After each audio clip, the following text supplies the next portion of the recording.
Hello viewers, welcome again to another episode of Clinics with Dr. Vyas. My name is Benta Terry. Hello everyone, my name is Dr. Vyas. I'm a senior consultant physician and specialist in cardiology and diabetology. Welcome doc to another episode. Today I am taking you away from cardiology. I could want us to talk about rheumatoid arthritis. Yes. So what is rheumatoid arthritis? So rheumatoid arthritis is one of the most common autoimmune diseases. Autoimmune, first we have to understand. Yes. Autoimmune means there are white blood cells and red blood cells in our body. Okay. The white blood cells are like soldiers. They are supposed to protect us against the invading microorganisms and also cancers, which are not supposed to be there. Okay. But in some individuals, because of the variations in the genetic code, they develop some abnormal genes, because of which the WBC in our body, they get programmed to destroy our own tissues. And when it happens in the small joints of the body predominantly, that's when we call it rheumatoid arthritis. Okay. How common is it?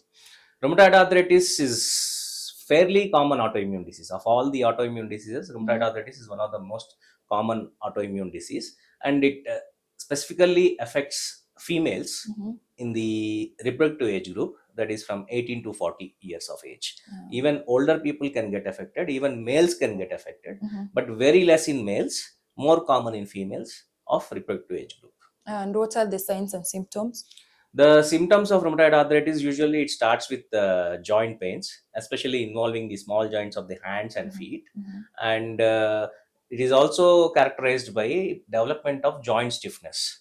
Joint stiffness means patient will be unable to move the joint because it's so stiff. And this stiffness in the early morning when they wake up, it typically lasts for more than 30 minutes in rheumatoid arthritis. Is that the its typical presentation? Is it those symptoms, are they the specific things to look for so that you can see a doctor then? Yes. So especially when the small joints of the hands and feet symmetrically, that is both sides, they get involved. Not only small joints, but it can also affect large joints like knee joints, hip joint, sacroiliac joint that is in the back, or the elbow joints and shoulder joints are also affected.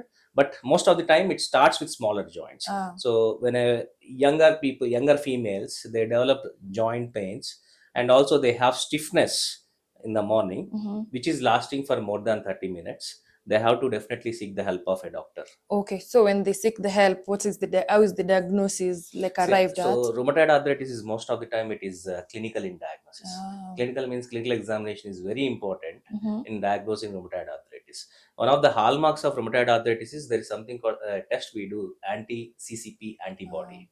Okay, this anti-CCP antibody, when it is positive, it is most commonly indicative of rheumatoid arthritis. But having said that, that is not sufficient in most of the cases.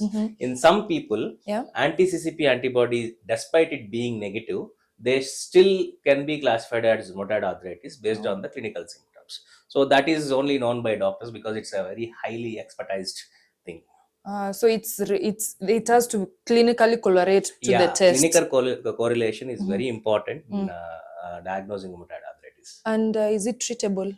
Yes, it is actually remissible. Remissible means we patient in the previous days, people with rheumatoid arthritis, most of the time they used to take medicines for lifelong, and they are very highly toxic medicines.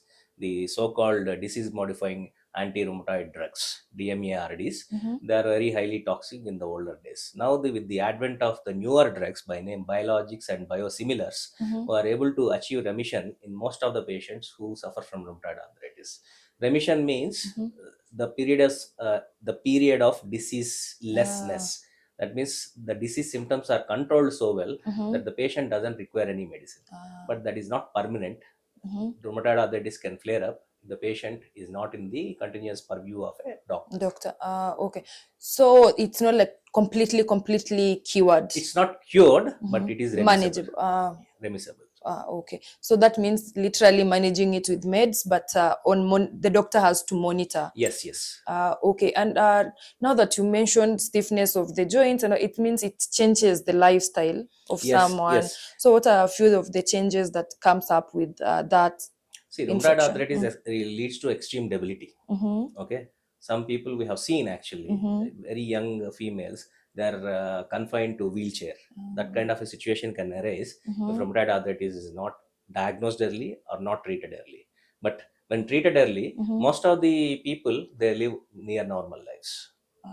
Okay, that is at least impressive. So it means with the symptoms, one has to go Yeah. get checked first, Yes. and then the treatment, management starts earlier. Yes. And now that comes, now with that in line with the other, like, does it bring, now that the white cells in our bodies are fighting our immunity, it means it also causes other infections? Are there other infections in line with when Not- someone has rheumatoid arthritis? Is there something likely to come up again? Yes, most of the time what happens is rheumatoid arthritis also has got something called extra articular effects.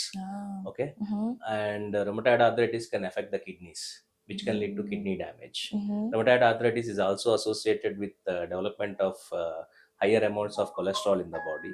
And apart from that, rheumatoid arthritis can also predispose a patient to heart attacks because of the complex inflammatory interactions. So it's something that is not, let's say, it's a disease that we should be on the lookout. Yes. Basically. Actually, what happens is these rheumatic diseases, they are most of the time multisystemic in nature. That means they don't not only affect the joints, they also affect various other organs in the body. Yeah. Apart from that, the medicines which we give for rheumatoid arthritis, they also carry their own side effects. Yeah, I wanted to ask that next. Yeah. Like, now, the longer the patients take the medicines, the side effects will definitely be there. Yeah. So how do you as a doctor work in making sure the patient does not maybe take them for long, or like, is there a timeline, like you take this for 6 weeks or 6 months, then we stop and monitor? Like, is there a timeline, or it differs from a patient to a patient? Tailor making. So patient to patient. As long as the patient is in follow-up with me every 3 months. Okay. Initially, we call the patient after 15 days or 1 month, once we diagnose and fix a treatment. And after that, usually we call patients every 3 months for follow-up. As long as the patient is in follow-up, most of the patients we have seen, they led near normal lives. Okay. That is patients impressive. who are lost to follow-up, those are the ones which come with very severe problems like kidney damage or complete loss of complete articular damage. That means the joints, they get damaged so much that, for example, the finger is there, they may not be able to bend the finger. So the finger becomes fixed. That is called ankylosis of the joints. These are all the kinds of things we have seen actually. Okay. Thank you, Doc. I think for more other questions our viewers may ask, then we will answer in the next episode. Before we finish, one last thing I would like to add. Most of the patients with rheumatoid arthritis, they tend to consume painkiller drugs, especially prescribed by juniors like medical officers or clinical officers. And they take these painkiller medicines for a long time. Rheumatoid arthritis itself can damage the kidneys. On the top of that, when they take painkillers, the kidneys damage even faster. So when these symptoms, what we discussed are there, it is always good that they seek expert medical help. Thank you, Doc. That is so informative. If you had liked this video, please like, share and subscribe.